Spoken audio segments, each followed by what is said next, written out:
What's good, Dane Nation? Let's get straight into the video, no nonsense. Is Lonzo Ball really a bust? I am not a Lonzo Ball fan, so I will be arguing from an unbiased point of view. We all know Lonzo Ball, the eldest brother of the Big Baller brand. His days in the spotlight began playing high school basketball at Chino Hills. Having played varsity all 4 years, he made a huge impact on their team. As a senior, he averaged a monstrous triple-double of 24 points per game, 11 rebounds, and 11 assists. Along with that, he averaged 5 steals and 2 blocks per game. The man was a huge prospect coming out of the 2016 high school class. Lonzo then committed to UCLA and began to absolutely ball out, averaging 14 points, 6 boards, and 7 assists per game. He just went out to prove that he was a stat machine. All of this happened under the spotlight of his emerging baller family, with his brothers following up behind him and his dad LeVar yapping his mouth away. LeVar Ball, as we all know, it likes to talk. He does many things like that, and he made some ridiculous statements about LeVar. He stated that Lonzo was easily better than Stephen Curry, an MVP and 2-time NBA championship, one of the best NBA point guards we've seen, arguably the best shooter ever. Amongst that was a ton of other statements which seemed to have nothing to do with how good Lonzo Ball actually was. Like, we knew he was super good, but he was talking like Lonzo Ball is easily going to be the greatest of all time. And this seemed to have raved the basketball community. Nevertheless, Lonzo Ball remained quiet throughout his dad's talking and did his thing. Fast forward to that 2017 NBA draft where Lonzo Ball was taken second overall by the Los Angeles Lakers. The expectations were super high as the Lakers had just shipped D'Angelo Russell to the Nets.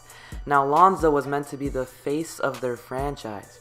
The year started with an absolutely horrible performance versus the Clippers. He seemed to be super nervous, having only shot 16% from the field with a mere 3 points.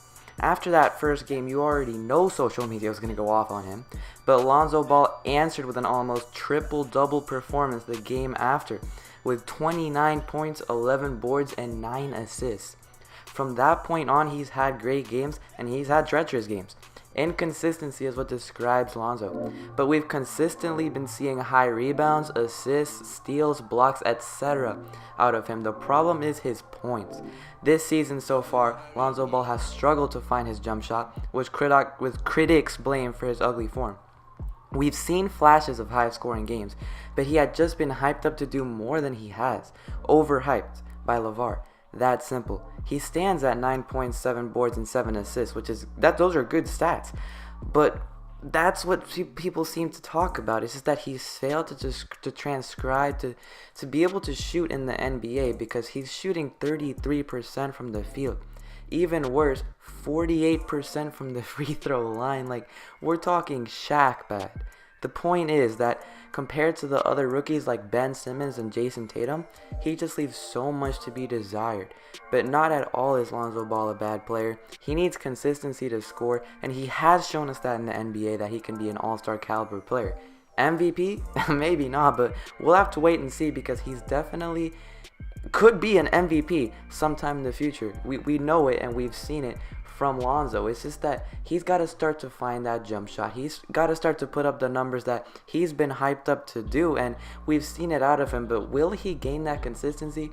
In my opinion, Lonzo Ball is not a bust. That's just my opinion, though. What do you guys think? Go ahead and just comment down below. Tell me what you think on that. Drop a like on the video if you liked my video, and subscribe to the channel if you're new. We're on that 1,000 subscriber grind. I'm out.